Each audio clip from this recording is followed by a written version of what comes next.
At 38,000 feet over the Atlantic Ocean, when something goes wrong, there's nowhere to run, nowhere to hide, and gravity becomes your executioner. I don't care what your ticket says. You need to move to economy immediately because this seat is reserved for our actual premium passengers.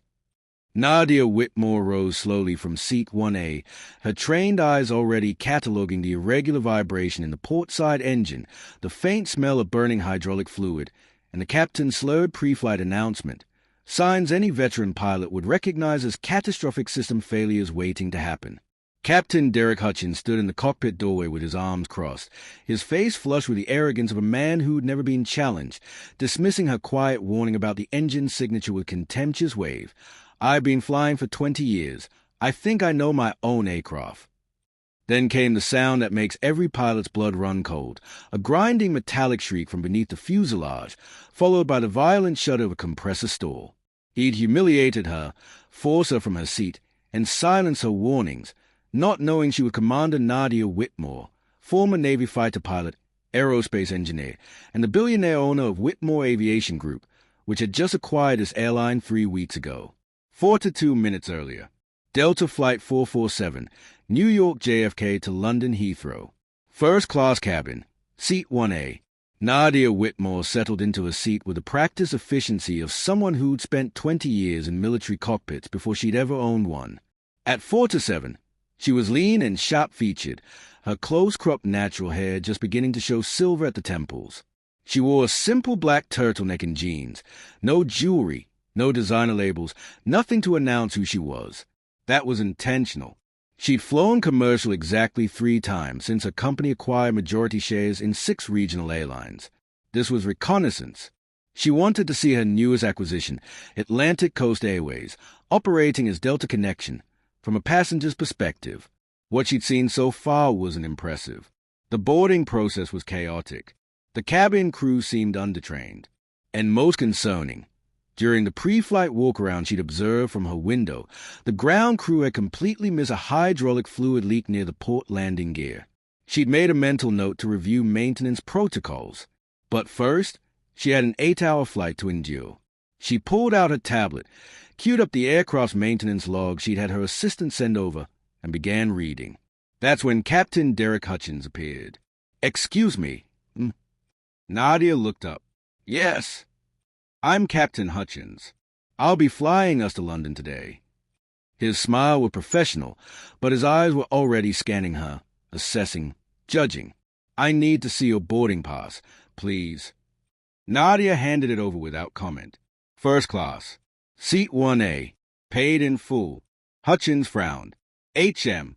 There seems to be some confusion." "I don't believe there is," Nadia said mildly. "This seat was supposed to be held for our Platinum Elite member, Mr. Richardson. He's one of our most valued customers. I purchased this ticket 3 weeks ago." "Yes, but Mr. Richardson has priority status." "Priority status doesn't override a confirmed seat assignment, Captain." His jaw tightened. "I'm trying to be courteous here." "As am I. I have a confirmed seat. I'd like to sit in it." A white man in an expensive suit appeared behind Hutchins, presumably Mr. Richardson. He looked at Nadia with barely concealed annoyance. "Is there a problem, Captain?" "No, sir. Just sorting out a small seating issue." "I'm going to have to insist you move to economy." Nadia felt a familiar burn of rage in her chest. The same rage she'd felt as one of 12 black women in her Naval Academy class. The same rage she'd swallowed 1,000 times in boardrooms and cockpits and officers' clubs. But she'd learned long ago, pick your battles. This wasn't the battle. "I'd like to speak with your chief purser," she said calmly. "I don't need the chief purser. I'm the captain. What I say goes." FAA regulations say passengers with confirmed seats cannot be involuntarily denied boarding without compensation and... Are you seriously trying to lecture me about FAA regulations? Hutchins's voice rose. "Lady, I don't know where you learned to fly." "I didn't say I knew how to fly. But I've been a captain for 20 years. Now, you can move to economy voluntarily, or I can have security remove you. Your choice." The cabin had gone silent. Every first-class passenger was watching. Nadia stood slowly. She was 5'6". Hutchins was well over 6 feet. But when she met his eyes, something in her gaze made him flinch. "I'll move," she said quietly. "But I want you to note that I attempted to exercise my rights as confirmed passenger and was denied." "Noted," Hutchins said dismissively. "Seat 32B is available in economy." 32B middle seat. Of course. As Nadia gathered her belongings, Mr. Richardson settled into 1A with a satisfied smile. The chief purser, a thin woman named Patricia with a pinched expression, appeared to escort Nadia rearward. "I apologize for the inconvenience," Patricia said, though her tone suggested she wasn't sorry at all. "I'm sure you are," Nadia replied. As they walked toward economy, Nadia passed a galley, and that's when she smelled it. Hydraulic fluid. Faint, but unmistakable. Sweet and chemical, like burnt plastic. She stopped. "Excuse me, do you smell that?" Patricia sniffed. "Smell what?" "Hydraulic fluid. There's a leak somewhere." "I don't smell anything." "It's faint, but it's there. You should notify the captain." Please keep moving." "I'm serious. There's a hydraulic issue." I'm not going to tell you again." Nadia looked at her steadily. "I'm a pilot. I know what hydraulic fluid smells like. This aircraft is a leak." Patricia's expression shifted from annoyance to contempt. "You're a pilot?" "Yes." "Uh-huh. And I'm an astronaut." She gestured toward economy. "Seat 32B. Now." Nadia could push this, could demand to speak to the captain again, could pull out her credentials. But she'd learned black women who made scenes on aircraft got arrested, dragged off, banned, even when they were right, especially when they were right. So she walked to 32B, squeezed into the middle seat between a large man with both armrests claimed and a teenager with headphones, and waited, because she knew what was coming. She'd spent 4,000 flight hours in FLA-18 Super Hornets. She'd landed on carrier decks in storms. She'd flown combat missions over Afghanistan. She knew the sound of a failing aircraft. And this aircraft was failing. But the turbulence was just a warning. 20 minutes into the flight, Nadia felt it. A subtle vibration through the airframe, port side, resonating at a frequency that meant compressor blade imbalance. The passengers around her didn't notice. But Nadia did. She closed her eyes, listening. The engine pitch was irregular. Not dangerously so, not yet, but trending wrong. Then the smell intensified. Hydraulic fluid, stronger now. She pressed a cold button. A flight attendant appeared, young, male, harried. His name tag read Brandon. "Yes, I need you to notify the captain that there's a hydraulic leak. I can smell it, and the port engine is running rough." Brandon blinked. What?" "The engine. Port side. Listen." He tilted his head. "I don't hear anything. It's subtle, but the pitch is fluctuating. Combined with a hydraulic smell, you've got a system failure developing." "Are you a mechanic or?" "I'm a pilot. 20 years, military and civilian. This aircraft needs to return to JFK immediately." Brandon's expression shifted from confusion to that same contemptuous disbelief she'd seen from Patricia. "A pilot?" "Yes." "Uh-huh. I'm going to need you to stay calm." "I am calm. I'm also correct. Get the captain." "I'm not bothering the captain because a nervous passenger thinks she hears something." "I don't think I hear something. I know what I'm hearing. And if you don't notify him, and this aircraft loses hydraulic pressure at altitude, everyone on this plane dies." Her voice hadn't risen, hadn't gotten emotional. That seemed to unsettle Brandon more than if she'd screamed. I'll mention it," he said uncertainly. "Don't mention it. Insist on it." He walked away quickly. Nadia watched him head toward the cockpit, saw him speak briefly to Patricia, saw Patricia shake her head dismissively, saw him return to his duties without ever reaching the cockpit. Nadia's hands tightened on the armrests. They are not going to listen. They are going to die because they won't listen to a black woman. She pulled out her phone, still in airplane mode, but she'd loaded the technical specs for this exact aircraft model before boarding. Boeing 767-300ER. She knew every system, every redundancy, every failure mode. If the hydraulics failed completely, they'd lose flight controls. If the port engine failed, they could still fly, but with degraded performance. If both happened simultaneously, her jaw clenched. She opened her email, pulled up the contact for her VP of Operations, and typed a message to send once they landed. Immediate audit of Atlantic Coast Airways maintenance protocols. Observed multiple safety failures on Flight 447. We need to ground the fleet until... The aircraft shuddered. Not turbulence. A violent, mechanical shudder that rattled every overhead bin. Passengers gasped. The seatbelt sign dinged on. Captain Hutchins' voice came over the intercom. Smooth, practiced, unconcerned. Folks, we've hit a little rough air. Flight attendants, please take your seats. But Nadia heard what he didn't say. The strain in his voice. The slight hesitation. He knows something's wrong. He's just not admitting it. The aircraft shuddered again. Harder this time. A woman across the aisle screamed. And then came the sound that ended the debate. Bang! A metallic explosion from the port side. The aircraft lurched violently left. Oxygen mask dropped from the ceiling. And Captain Hutchins' voice came back over the intercom, no longer smooth, no longer calm. Crew, prepare for emergency descent. Passengers, don your oxygen masks immediately. The cabin erupted into chaos. What happened next would turn the captain's face pale. The port engine was dying.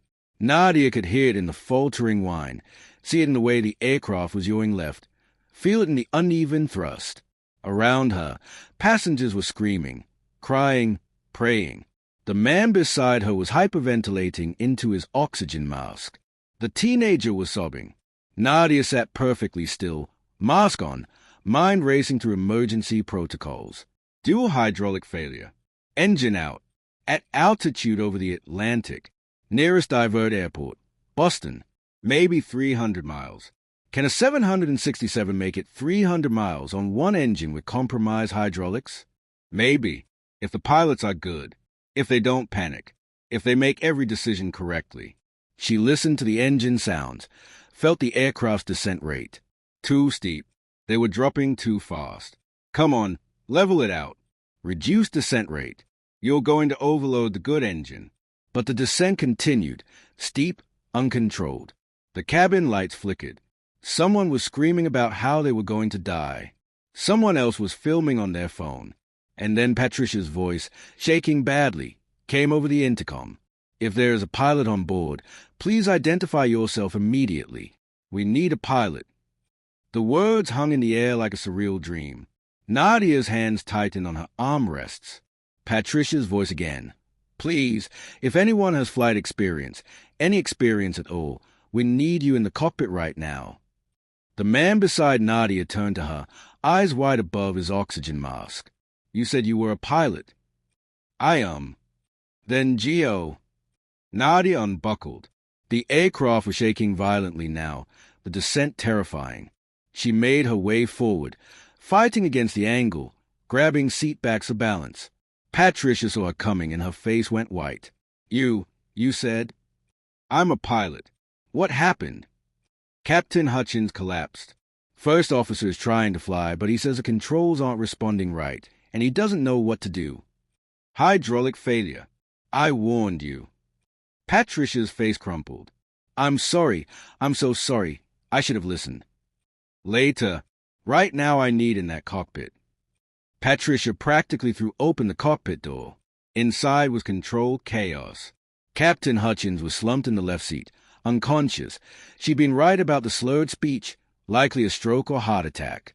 The first officer, a young man in his late 20s, Jason, was in the right seat, hands white-knuckled on the yoke, sweat pouring down his face. I can't control her, he shouted.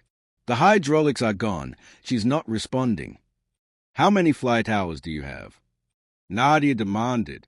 Jason's head whipped around. Who are you? How many hours? 800. I just made first officer 6 months ago. Any time in seat as captain. No. Okay, I'm taking the left seat. You're my co-pilot. What? Who the hell are you? Nadia was already moving, pulling the unconscious captain from his harness with Patricia's help, dragging him out of the cockpit. She slid into the captain's seat, still warm. And for the first time in 6 years, Commander Nadia Whitmore put her hands on the controls of an aircraft in flight. It felt like coming home.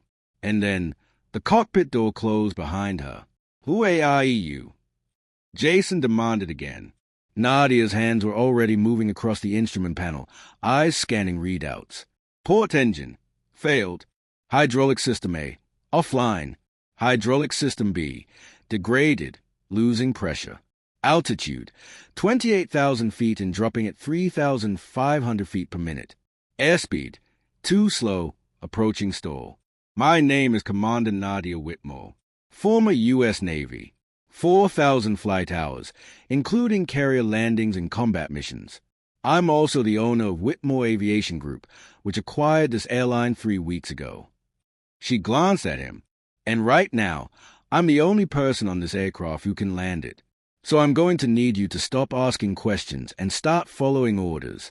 Understood? Jason's mouth opened and closed. Then he nodded. Good. First thing, we're in a graveyard spiral. Help me pull up. On my mark, full back pressure on your yoke. But the controls aren't responding. They're degraded, not dead. Manual reversion mode. It'll take both of us. Ready? 3, 2, 1, pull. They hauled back on the yokes together. The aircraft groaned. Slowly, agonizingly slowly, the nose began to rise. Hold it, Nadia grunted. Hold it. There. The descent rate slowed. Still dropping, but manageable now. Good. Now I need you to shut down the port engine completely. Fuel cutoff, fire suppression if needed. Can you do that? Why, yes. Do it. While Jason worked through the engine shutdown procedure, Nadia got on the radio. Mayday, Mayday, Mayday. Boston Center. This is Delta 447 Heavy. We've lost our port engine and primary hydraulic systems. Captain is incapacitated.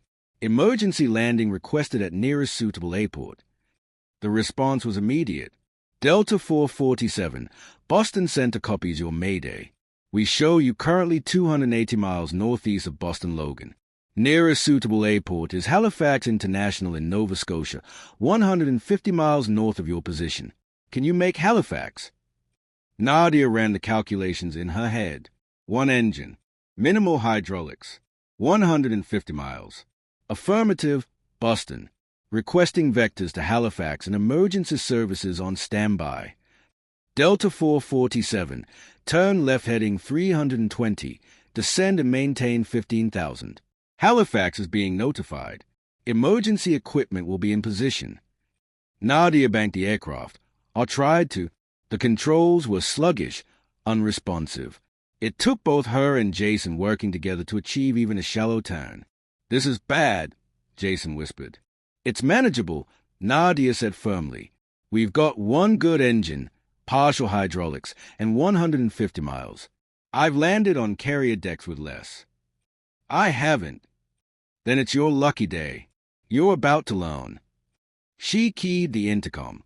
Ladies and gentlemen, this is a cockpit. My name is Commander Whitmore. I'm a Navy pilot, and I've taken command of this aircraft. We've lost 1 engine and our hydraulic systems are damaged, but we are under control. We're diverting to Halifax, Nova Scotia. Emergency services will be waiting. Please remain seated. Keep your seatbelts fastened, and follow all crew instructions. We will get you on the ground safely. Her voice was calm, authoritative. No panic, no fear. In the cabin, the screaming stopped. People clutched each other, crying quietly, but the sheer terror had eased. Someone was in control. Someone who knew what they were doing. Patricia appeared in the cockpit door. Commander, what can we do? Prepare the cabin for emergency landing. Brace positions, evacuation procedures, and get that captain strapped into a crew seat with someone monitoring his vitals. Yes. Patricia disappeared. Nadia turned to Jason. Okay, we need to run through the emergency landing checklist. I'll fly, you read. Start with section 7 to 4, dual hydraulic failure. But the hardest part was still ahead. The next 40 minutes were the longest of Jason's life. For Nadia, they were almost routine. She'd done worse. Landing an FOA-18 on a pitching carrier deck at night, in a storm, with a hung bomb under one wing. Bringing a crippled helicopter down in the Afghan mountains after taking ground fire.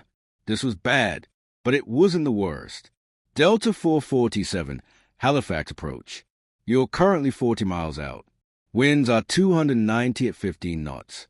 Runway 14 is the longest, 10,500 feet. We've cleared all traffic. Emergency equipment is in position. Halifax approach, Delta 447. We'll need the entire runway. Our stopping ability is compromised. Understood, 447. There's an overrun area and arresting gear available if needed. Copy arresting gear. We may need it. Nadia glanced at Jason. Ever done a manual reversion landing? In the simulator. Once. How'd it go? I crashed. Okay, well, let's try to beat that performance.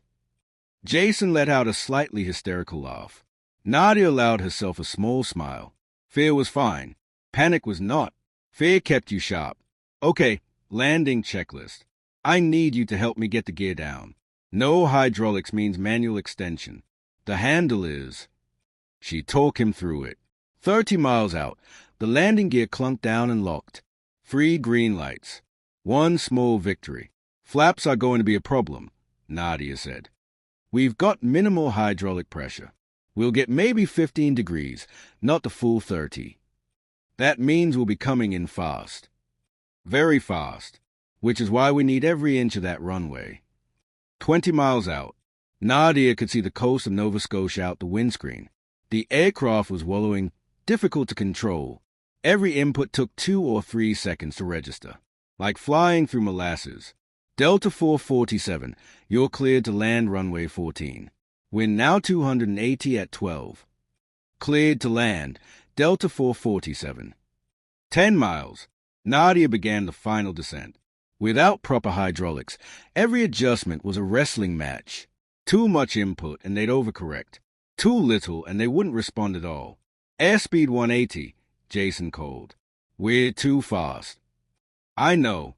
Can't slow down more without stalling. We'll bleed it off on the runway. 5 miles. The runway appeared ahead, a beautiful, long strip of concrete. Emergency vehicles lined both sides, lights flashing. Gear down. Locked. Flaps 15. Spoilers armed, Jason read. Copy. Here we go. 1 mile. The approach was too fast, too steep, but there was no choice. Nadia's hands moved with absolute precision, making micro-adjustments. 500 feet, Jason called. Airspeed 165. 300 feet. Still too fast. I know. 100 feet. 50 feet. Nadia hauled back on the yoke. The aircraft's nose rose. The main gear touched with a violent slam. The aircraft bounced. Touched again. Stayed down. Reverse thrust. Nadia commanded. Jason threw the levers. The remaining engine howled in protest. The aircraft screamed down the runway at 160 knots. Nadia stood on the brakes. Without full hydraulics, they were barely responding. We're not slowing. Jason shouted. 8,000 feet of runway left. 6,000 feet. Still doing 120 knots. 4,000 feet. 2,000 feet. Still too fast. Brace! Nadia shouted into the intercom. 1,000 feet. 100 feet. The aircraft rolled off the end of the runway into the overrun area. The nose wheel hit the arresting cable, a last-ditch emergency system rarely used. The cable engaged with a violent snap. The aircraft decelerated so fast that Nadia was thrown against a harness. And then stopped, 50 feet from the end of the overrun area. Silence. Just the ticking of cooling metal and the wail of approaching sirens. Nadia sat back in her seat and exhaled slowly. You okay? She asked Jason. I think I'm going to throw up. Later. Right now, we evacuate. You take the cabin announcement. Jason keyed the intercom with shaking hands. Ladies and gentlemen, remain seated. Cabin crew will initiate evacuation procedures. Follow their instructions exactly. Within 3 minutes, all 247 passengers were on the ground, sliding down emergency chutes. Nadia was the last person off the aircraft. She stood on the tarmac, watching firefighters spray foam on the dead engine, and allowed herself one moment of relief. Everyone lived, every single person. Then she straightened her shoulders and walked toward the terminal, because now came the second part, the reckoning, and justice was waiting on the ground. The Halifax airport terminal was chaos. 247 shaken passengers, dozens of emergency personnel, news crews appearing from nowhere. Nadia found a quiet corner and pulled out her phone. Dozens of missed calls. She scrolled to one name, Marcus Temple, CEO of Atlantic Coast Airways. He answered on the first ring. Nadia, my God, we just heard. Are you all right? I'm fine, Marcus. Everyone's fine. No injuries. Thank God. We've got crews mobilizing for passenger support. We're arranging alternate transportation to London. Marcus, I need you to ground the Atlantic Coast Fleet. Immediately. Silence. I'm sorry. What? I observed multiple safety failures before this flight even took off. I reported a hydraulic leak and engine issue to the crew. I was ignored. That aircraft should never have left the ground, which means your maintenance and safety protocols are fundamentally broken. Nadia, I understand you've been through a trauma. I've been through a near-death experience caused by your airline's negligence. So here's what's going to happen. You will ground the fleet for immediate safety inspections. You will terminate Captain Derek Hutchins for removing a passenger from a confirmed seat and ignoring critical safety warnings. And you will terminate every crew member who failed to report my warnings to the cockpit. Nadia, you can't just... I can. I own 51% of your airline, which means I'm not asking. I'm ordering. You have until noon tomorrow to implement these changes, or I'm replacing you as CEO. Am I clear? Another silence. Then, quietly, crystal clear. Good. Send passenger support teams to Halifax. I want every person on that flight taken care of. Hotels, meals, rebooking, compensation. Spare no expense. Of course. And Marcus, I'm coming to the operations center next week. We're going to have a very long conversation about culture change. She hung up, turned around, and found Captain Derek Hutchins standing 10 feet away, supported by a paramedic. He looked terrible, pale, shaking, and full in his arm. But he was alive. You, he croaked. Me, Nadia agreed. You saved everyone. She'd fire the people responsible, but she felt no triumph. I did my job. I had a heart attack, they said, during the flight. I know. I noticed the symptoms before we took off. That's what I was trying to tell your crew. His face crumpled. I'm so sorry. I was arrogant and stupid and... Yes, you were. He flinched. Nadia stepped closer. Captain Hutchins, you removed me from my seat because you didn't believe a black woman belonged in first class. You ignored my safety warnings because you didn't believe a black woman could know more than you about aircraft systems. And because of your prejudice, you endangered 247 lives. I know. I know. You're fired, effective immediately. Not just for racism, though that alone would be enough, but for gross negligence and dereliction of duty. I understand. I hope you do. I hope you spend your recovery thinking about why you made those assumptions, and I hope you become a better person. She started to walk away. Hutchins called after her. Who are you? Really? Nadia turned back. I told you. Commander Nadia Whitmore, U.S. Navy, retired, 4,000 flight hours, 2 combat tours, and the owner of the airline you used to work for. His eyes widened. You own. I started as a pilot, built my fortune in aerospace engineering, bought my first airline 10 years ago. Now I own 6. She smiled thinly. You see, Captain Hutchins, I didn't just buy my way into first class. I bought the whole damn airline. She walked away, leaving him staring after her. Patricia approached hesitantly. Ms. Whitmore, I just wanted to say, you're fired too. What? You were explicitly warned about a safety issue by a passenger claiming professional expertise. Instead of reporting it, you dismissed it. That's not just bad customer service. That's a safety violation. Patricia's face went white. Please, I have a mortgage. I have kids. You should have thought of that before you prioritize your ego over passenger safety. Nadia kept walking. Found Jason sitting on a bench, head in his hands. First officer. He looked up, eyes red. I thought we were dead. I thought I killed everyone. But you didn't. You kept your head. You followed instructions. You helped save 247 lives. You saved them.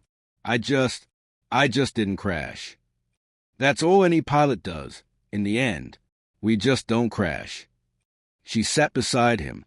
How would you like a job? He blinked. What? I'm restructuring Atlantic Coast Training Program. I need experienced pilots who've proven they can handle crisis situations. You interested? Yes. Yes.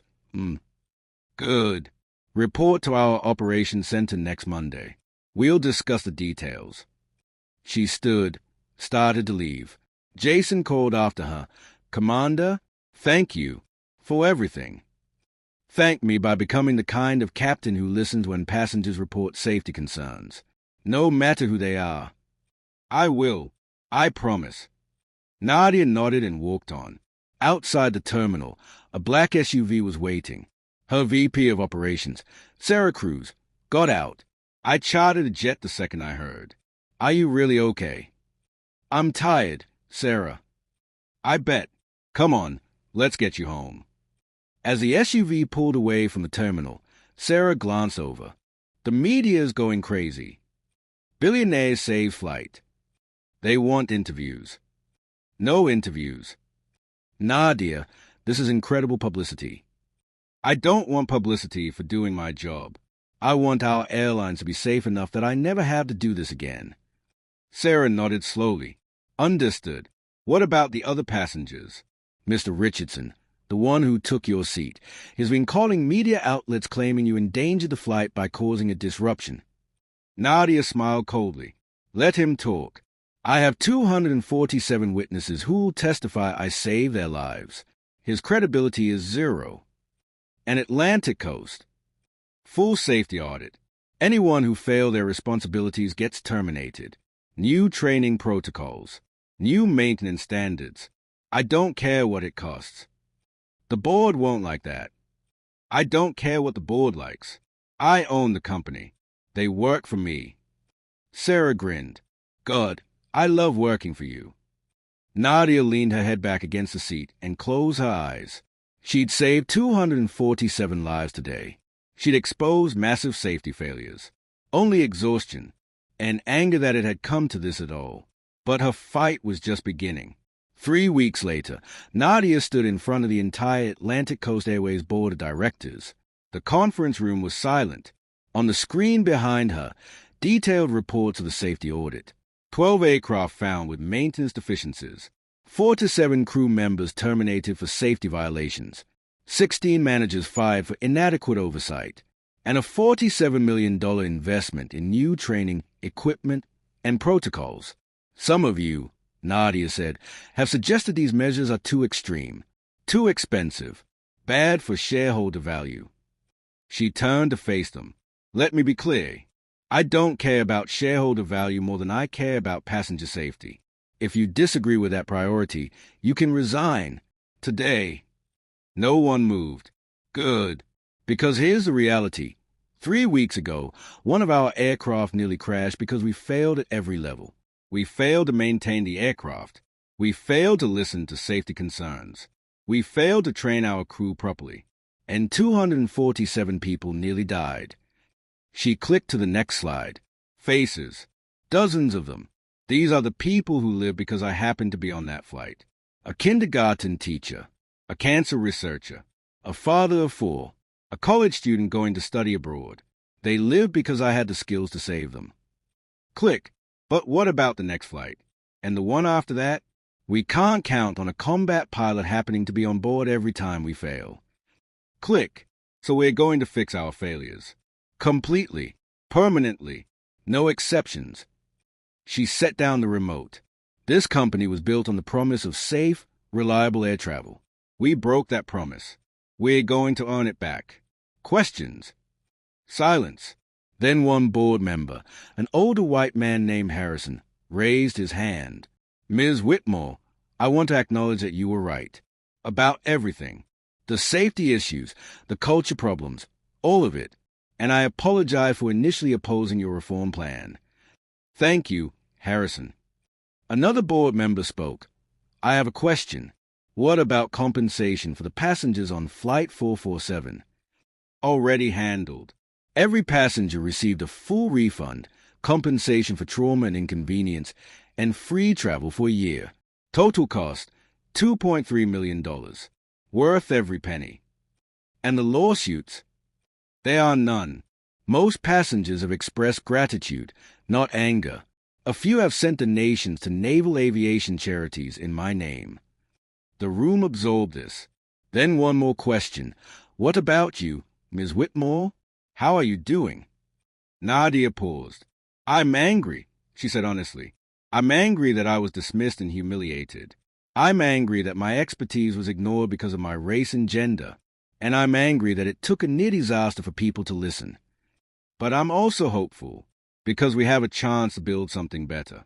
An airline where safety comes first, where expertise is respected regardless of who it comes from, where no passenger is ever dismissed or demeaned. She looked around the table. That's the airline I intend to build. Are you with me? Every hand went up. Good. Then let's get to work. The Wall Street Journal headline read, Whitmore's Way, How One Billionaire is Revolutionizing Airline Safety. Nadia didn't read it. She was too busy. Atlantic Coast Airways had become the safest regional airline in North America. 0 incidents in 6 months. Customer satisfaction scores up 34%. Employee morale up 52%. Profitability up 18%. Turns out, when you invest in safety and treat people with dignity, good things happen. Nadia was in her office when Sarah knocked. You have a visitor. I don't have time. You'll want to make time for this one. Jason Chen walked in, wearing a captain's uniform. 4 stripes. Nadia stood. You made captain. As of yesterday. Youngest captain in Atlantic Coast history. He grinned. Thanks to a certain commander who believed in me. You earned it. I wanted to thank you. In person. For everything. You already thanked me. I know. But I also wanted to tell you, I'm using what you taught me. Every flight, I tell my crew, if a passenger reports a safety concern, we take it seriously. Every time. No matter who they are. Nadia felt emotion tighten her throat. That's good, Jason. That's exactly right. And I wanted you to know, what you did changed more than just that flight. It changed the whole industry. Other airlines are copying your safety protocols. The FAA is updating training requirements. You started a revolution. I just did my job. You did more than your job. You changed the world. After he left, Nadia stood at her office window, looking out over the tarmac. She'd spent 20 years proving herself. In the Navy, in business, in boardrooms and cockpits. She'd faced prejudice, dismissal, humiliation. But she'd never stopped, never backed down, never accepted being less than she was. And in the end, competence won. Not wealth, not status. Competence, skill, expertise, the ability to do the job when it mattered most. That was power, real power, the kind no one could take away. That evening, Nadia was invited to speak at the Women in Aviation Conference. 2,000 women pilots, engineers, mechanics, air traffic controllers. She stood at the podium and looked out at them. 3 weeks ago, she began, I was removed from my first-class seat because a pilot didn't believe I belonged there. When I warned about safety issues, I was ignored. When I tried to help, I was dismissed. She paused, not because I lacked expertise. I had more flight hours than anyone on that crew. Not because I lacked credentials. I had certifications most of them would never achieve. I was dismissed because I'm a black woman. And in that pilot's mind, black women don't belong in first class. Don't know about aviation. Don't have expertise worth listening to. The room was silent. But here's what he didn't know. Competence doesn't care about your assumptions. Skill doesn't care about your prejudice. And when the crisis came, when lives hung in the balance, only one thing mattered. She leaned forward. Could I do the job? And I could, because I'd spent 20 years earning that competence. Training, studying, flying, learning, never accepting that I didn't belong. So when they needed a pilot, I was ready. She straightened. That's my message to you tonight. The world will doubt you, question you, try to convince you that you don't belong. Prove them wrong. Not with words, with competence. Be so skilled, so prepared, so damn good at what you do that when the crisis comes, and it will come, you're the only one who can fix it. Because in the end, competence speaks louder than prejudice. Skill speaks louder than status. And dignity speaks loudest of all. The room erupted in applause. 2,000 women on their feet, cheering, crying, believing. Nadia smiled. This was why she'd fought so hard.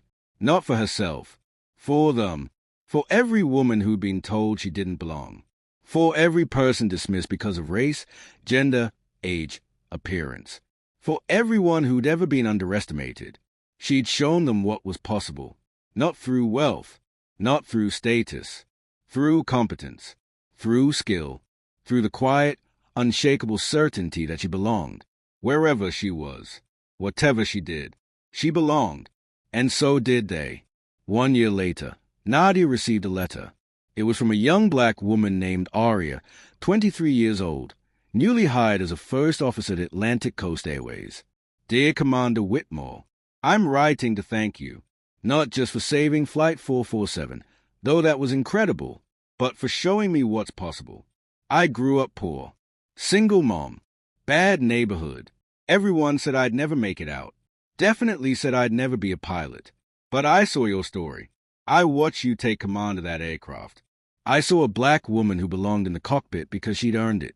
And I thought, if she can do it, maybe I can too. So I applied to the Air Force Academy, got in, graduated, became a pilot, and now I'm flying for your airline because you showed me I could. Thank you for being proof that we belong, wherever we choose to be, with gratitude and respect. First Officer Aria Mitchell. Nadia read the letter 3 times. Then she framed it and hung it on her office wall, right beside her Navy wings, her medals, her degrees, her achievements. But this letter meant more than all of them, because this was legacy, not what she'd done, what she'd inspired others to do. That was worth more than any fortune, any title, any recognition. She'd changed the world, not by being the billionaire who owned the plane, but by being the pilot who could fly it. And that made all the difference.